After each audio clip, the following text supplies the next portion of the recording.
Est-ce que vous aimez les vieilles figurines Warhammer? Moi, oui, beaucoup.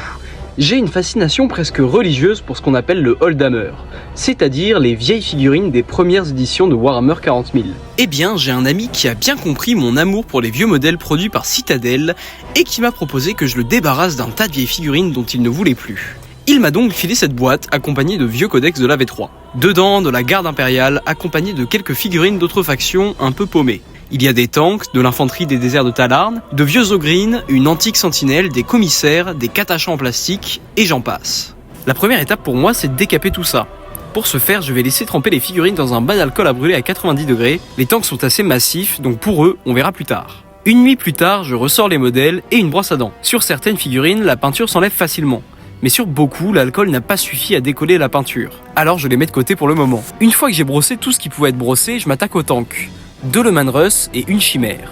Pour eux, je les laisse tremper un peu dans ce qu'il reste d'alcool, puis je gratte tout à la brosse à dents. Le résultat n'est pas parfait, mais ça passe. Et j'ai bien trop hâte de peindre ces véhicules pour avoir la patience de tenter une autre technique sur eux. Il me reste tout ça à décaper. Pour ces figurines, je vais tenter autre chose. Un solvant et un décapant multisurface. Pour le métal, je ne m'inquiète pas trop, mais pour les catachans en plastique, je vais devoir faire des tests afin de m'assurer que les produits ne bousillent pas le plastique. Abonnez-vous pour ne pas rater la suite et rejoignez les lives tous les mardis et jeudis à partir de 18 h pour suivre toutes ces aventures en direct sur Twitch.